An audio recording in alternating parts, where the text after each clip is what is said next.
In the news today, Elon Musk and his Department of Government Efficiency are taking heat for dramatic cuts in the federal government. President Trump is fully backing the efforts. Well, some GOP lawmakers are calling for a more cautious approach to cut wasteful spending. Congressman Tim Burchett tells CBN News that fast action is crucial. CBN Capitol Hill correspondent Michelle London reports. Brett Burchett sits on the newly formed DOGE subcommittee. He tells me it's important to make sure legislation around wasteful spending is passed quickly so President Trump's executive orders will stick in the future, ultimately saving billions of dollars for taxpayers. As Elon Musk aggressively works to reduce the federal workforce, he's doubling down on his ultimatum to federal workers to explain their accomplishments or be fired. There was a lot of genius in sending it. We're trying to find out if people are working.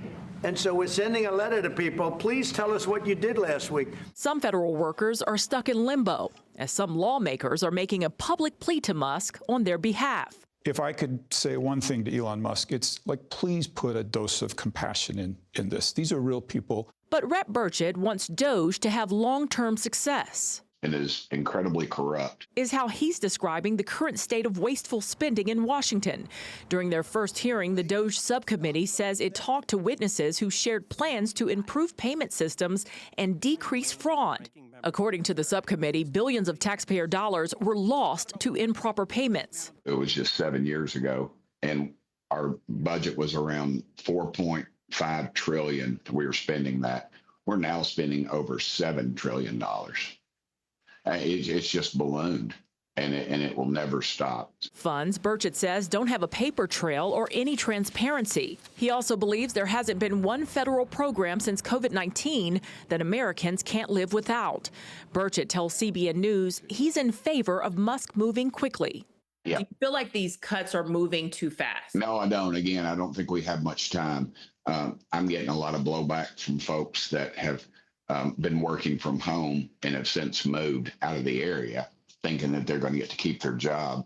DOGE's latest round of actions include requiring federal employees to return to the office, on par with the president's executive order signed last month.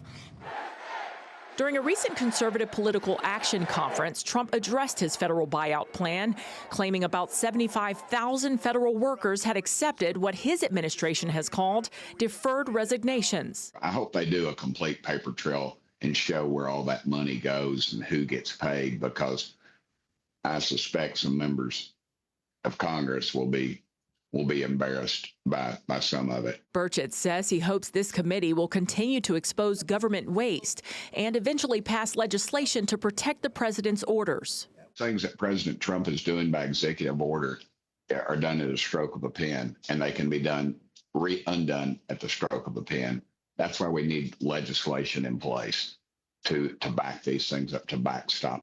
More than 20 civil service employees resigned Tuesday from DOGE, saying they refuse to use their technical expertise to, quote, dismantle critical public services.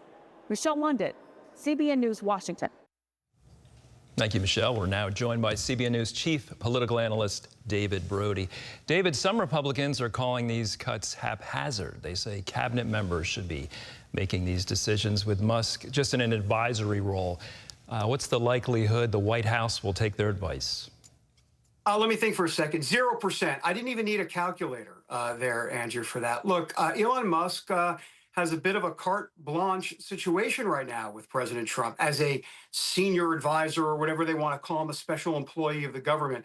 But my sources are telling me that this is a bit haphazard. You know, the Democrats are going to call it, and even Republicans calling it haphazard. What my sources are telling me is that, you know, Elon Musk and the cabinet agencies or cabinet members, the heads of the cabinets are talking, but also Elon Musk will go into the White House, talk to President Trump, Susie Wiles, Stephen Miller in there. You have Russ Vought involved in a lot of this, who's over at the Office of Management and Budget. So it's kind of a little bit of a helter-skelter all over the place.